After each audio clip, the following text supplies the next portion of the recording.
You have a practice, maybe several: meditation, therapy, breath work, a community you belong to, retreats you go to, a framework that helps you understand what's happening in you. The practice helps, and you feel better during it and hopefully after it too. More settled, you feel more oriented, the activation comes down. This episode is not an argument against any of it. And what I want to offer is a single question worth sitting with honestly after the practice or the session or the retreat or the processing or the ritual. Is anything different? I mean, significantly in terms of how you live? Or do you return to the same baseline? You get temporary relief and then you need to go to the next session. That question, by the way, is not an accusation. And I want to say something about what governs the whole of this episode. If what I'm describing lands with some discomfort, that discomfort does not mean the answer is yes. It simply means that there's something worth becoming curious about rather than something to immediately defend against or resolve. That's the spirit that governs everything that follows. It's a clinical distinction, and it may be one of the most useful questions in your healing art. Today on Ask Dr. Gill, I want to talk about how spiritual practice can actually prevent us from healing. So stay tuned.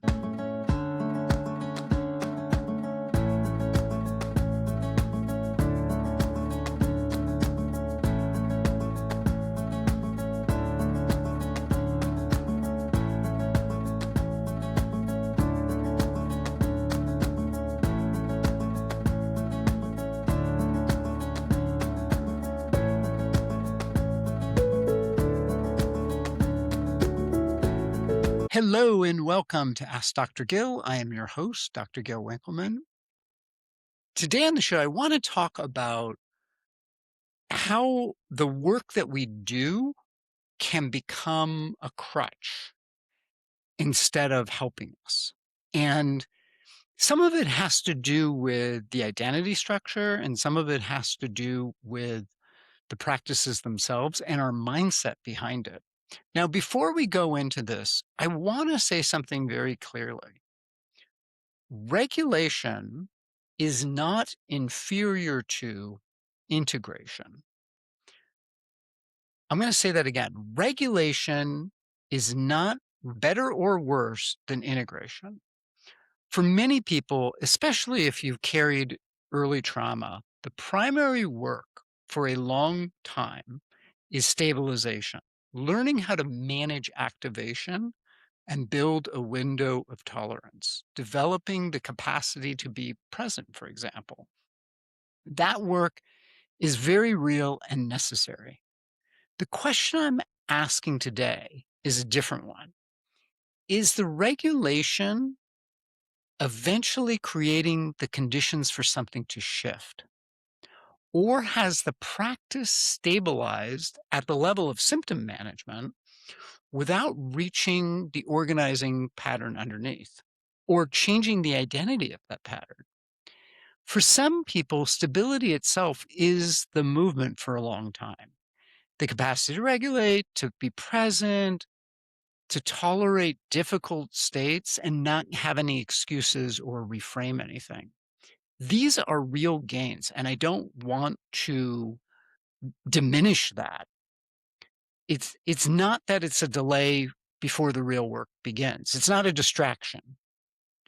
This episode is really most useful for people who've already reached stability and are wondering, well, why is this practice to help that stability still needed?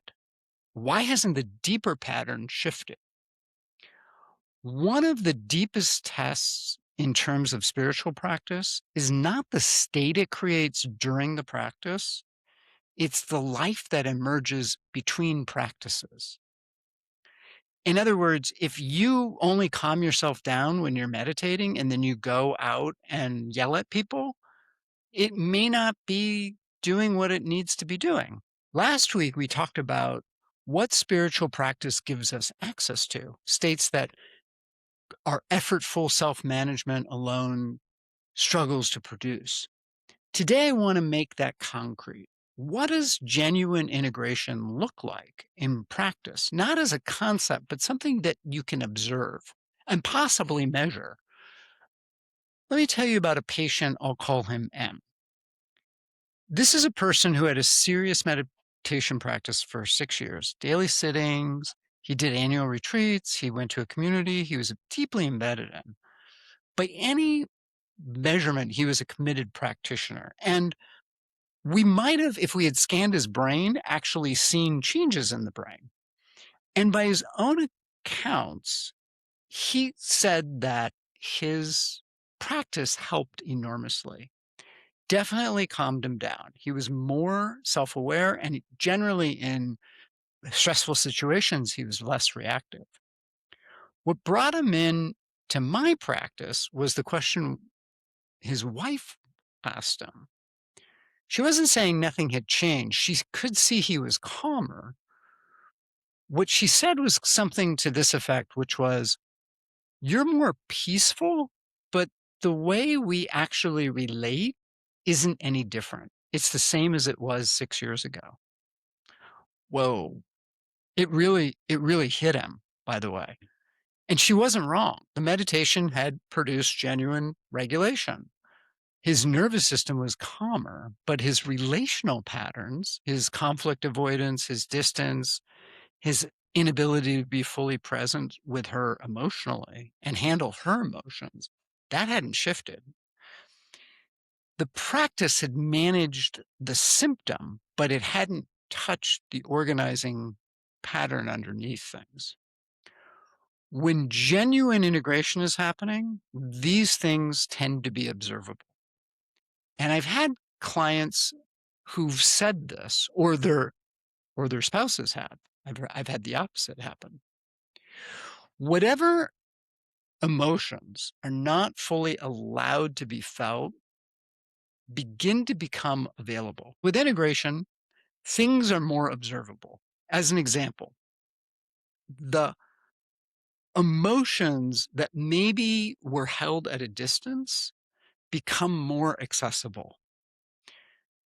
Grief, for example, anger that becomes converted into vigilance, the longing that never had a safe place. Whatever was protected against begins to surface, not because the practice forced it. This is actually really important. It comes to the surface because there's sufficient safety for the nervous system to deal with it. It's often not comfortable, but there's a quality of movement that managed calm doesn't have. Something is shifting rather than something being maintained. An important clarification here: feeling is not itself the destination, not in terms of the emotion. Many people avoid emotion and others become so identified with it that processing becomes its own form of staying in place. Integration means the feeling moves through and changes, not that it recirculates. And it doesn't get replaced by a spiritual coding, a spiritual frame before it's been fully experienced. The feeling moves through, and then there's something different afterwards. The reactive response may still arise, but there's a brief gap between the trigger and the reaction is also, or going back to the pre-reaction state, is smaller. It's not always dramatic. In other words, you may notice the rise of anger coming up, and you may even explode. But what you might notice is that you calm back down much quicker. That's the difference. That's the difference in movement. That gap is what's new. And the gap can be either a non-reaction, a catching of the reaction, or a return to calm quicker after the reaction. I mean, we all are human, right? the pattern hasn't vanished, and often it doesn't. It just loses its totality. The person becomes someone who has the pattern rather than someone who is entirely inside the pattern. Now, daily life changes in small ways too, and generally these are observable. Not dramatic transformation necessarily, although that does happen. I have seen that. The changes tend to be surprisingly ordinary. Recovering from a conflict faster, saying no with less preparation, resting without needing to earn it, noticing activation before it continues. These are not necessarily spiritual experiences, they're nervous system updates showing up in ordinary behavior. And they're the most reliable evidence that something is actually moving. You see, the goal isn't necessarily to erase the wound. The goal is to make the wound not be organizing everything about your life. When the practice is integrated, the wound might still be there, but it's not central. It's that the nervous system isn't organized around that wound. I want to talk about a concept called bypassing or spiritual bypassing. And there are different forms of this. And I think this is really important to recognize because there's a lot of material out there, I'll say. And oftentimes what I'm seeing is people do that material, do that work. And and by the way, I'm not criticizing a lot of the work that when I say this, because I think a lot of these things are very important. And, there's different practices that are useful for different people.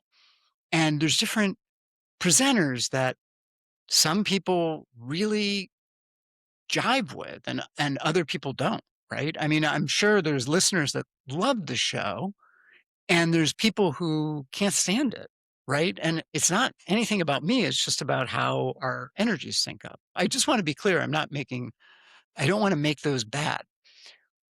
What I think can happen with some of these principles and these practices is that we use them as a way of escape instead of as a way of dealing it. So the nervous system is really intelligent, and the intelligence is organized the fastest way to find relief.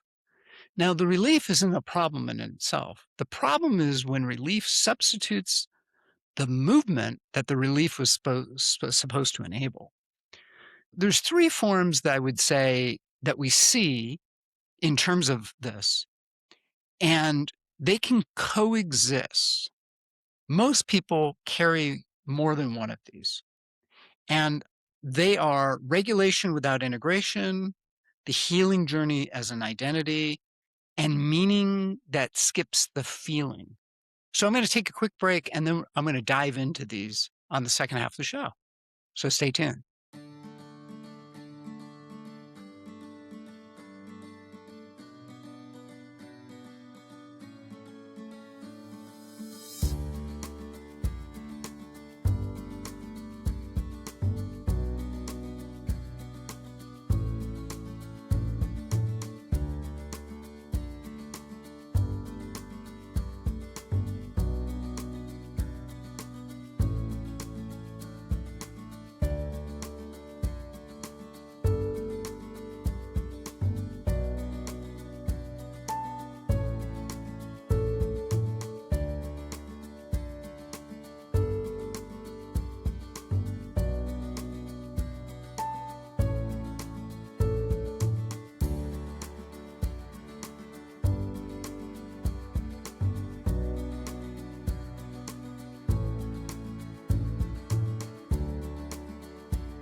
Hello and welcome back to Ask Dr. Gill. I am your host, Dr. Gil Winkleman. So we're talking about spiritual bypassing. And let me talk about the three ways that I see happening. And there could be more, by the way. So the first is regulation without integration. And I talked a little bit about this in the opening. You use the practice to quiet the nervous system without addressing what the nervous system is organizing around. I'll use meditation as the example in this, can produce genuine calm. And that calm may disappear within an hour of re-entering life that was generating the activation, the breath work that releases the charge, for example. But oftentimes the charge might return back to its baseline by the next session. I see this a lot with people who go on retreats and something opens, and then within a week, they're back to whatever was there. The clinical signature here is the relief is real and it's temporary. The baseline doesn't shift. The practice managing the symptom rather than addressing the organizing pattern underneath it. I would say this is probably the most common thing I see, and it's the hardest to see from the inside because you get relief, right? You're not imagining that it's helping because it does help. The question is that what is it actually helping? If the practice reliably produces calm, but the calm requires the practice, if without the and if you don't have the practice, the activation returns, that's useful information. The behavior marker is you look forward to your practice because you need it, not because it's meaningful or enjoyable. Because without it, your activation is too high. The practice may have settled into maintenance without it becoming a vehicle for deeper change. The second is the healing journey is an identity. When the journey itself becomes the answer to the question of who you are, completion starts to feel like a threat rather than a destination. There's always another layer, there's another retreat, there's another ayahuasca journey. There's always something that's deeper that you have to go into, another framework. It's like chasing the end of a rainbow, right? The horizon keeps moving and it always is moving away from you. I don't know if we get a lot of rainbows here. So if you watch, if you're driving towards the rainbow, it always is moving further away from you. That's what the signature of this is. And the marker of this is when the prospect of not needing the container or the community or the practice in the same way, not of stopping, but needing it less, produces more anxiety than relief, that's worth examining. And it may be pointing towards an attachment to the identity rather than towards the healing. This is the form that connects most directly to what I discussed in the trauma episode. And if you haven't listened to that, you can go back and listen to that. The shift from trauma as something you experience to trauma as something that identifies who you are, that's the same mechanism at work here. The framework, the practice, the healing community become organized around continuing rather than completing. Now, there's nothing wrong with belonging to a group, by the way. I just want to be clear about that. That is completely okay.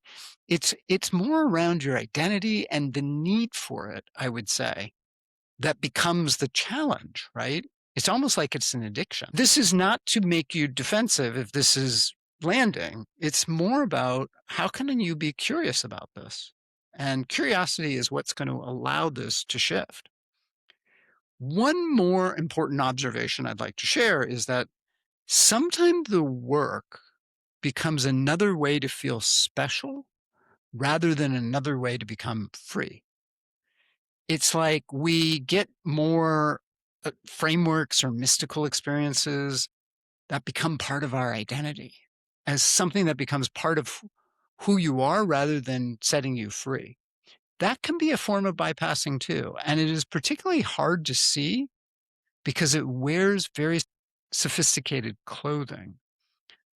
I'll say more about this in another episode. I've noticed this in terms of my own process, in terms of understanding and how my identity is. Like My identity as a physician. My identity as a psychotherapist. It's like those are just labels. They aren't who I am at my heart, at my core. So the third one is meaning that skips feeling.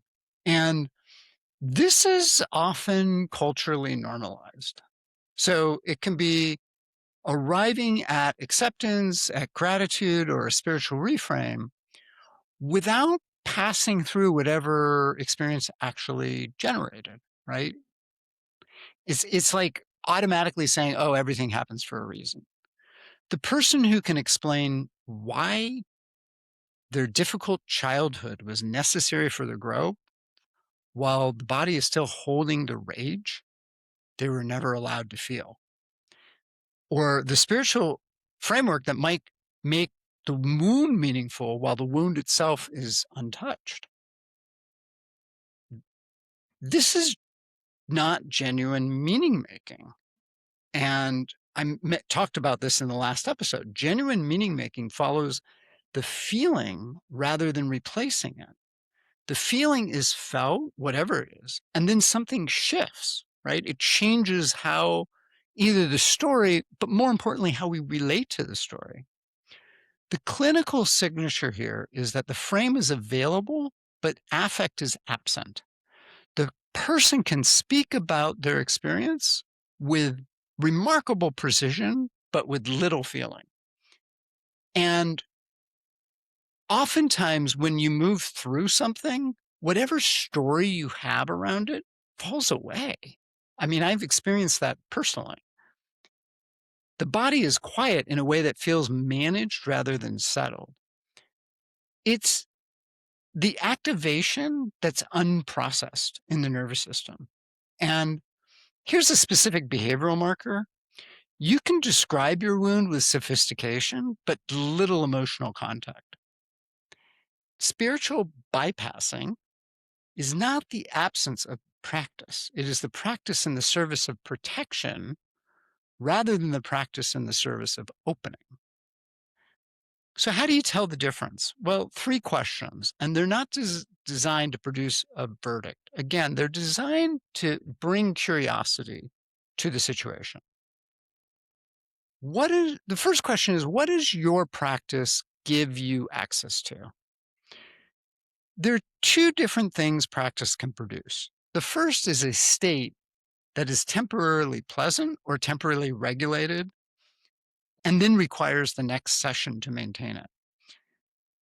The second is access to emotions or somatic states that previously weren't available, feelings or sensations that you weren't able to tolerate before. Then they begin to change the way you live. If your practice produces calm, ask whether the calm is accompanied by anything moving. If the practice is producing genuine emotional access that changes what you do on Tuesday, that is a different register entirely.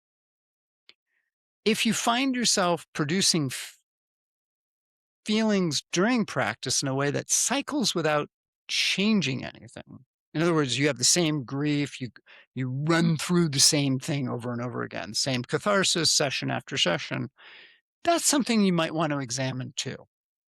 Feeling itself is not necessarily movement. The question is there completion? Question two, what does the baseline look like between practices? Not during the session, not during the retreat, just an ordinary day, 3 days after the last practice or 6 months ago. Has anything shifted? There are specific markers that you may want to track. Are you recovering from conflict faster than before? Is there less rehearsal? Are you noticing something that's activated before acting on it rather than just noticing it afterwards? Are you resting without feeling you need to earn it? Are you saying no without a very extensive internal preparation or excuse? Does sleep restore you? Do your relationships cost less? In other words, are they easier? Or do difficult thoughts no longer take over the entire day like they used to? Sometimes these are small, but they're observable, and they're more reliable evidence of genuine movement outside of a peak experience. If the baseline is identical to where it was a year ago and the practice has been consistent, that's not evidence that there's anything wrong with the practice. I want to be really clear about that. But I think it's worth examining the practice in terms of how you're organizing it and what it's doing in terms of your life. The third question is what does the prospect of finishing produce in you? In other words, if you could wave a magic wand and suddenly things were different, like how does that feel inside you? When you imagine that a wound is gone or that your relationship is better or that something is shifted like big in a big way, what does that feel like? For many people, this question produces relief, a very felt sense of, yeah, that's what I'm working to.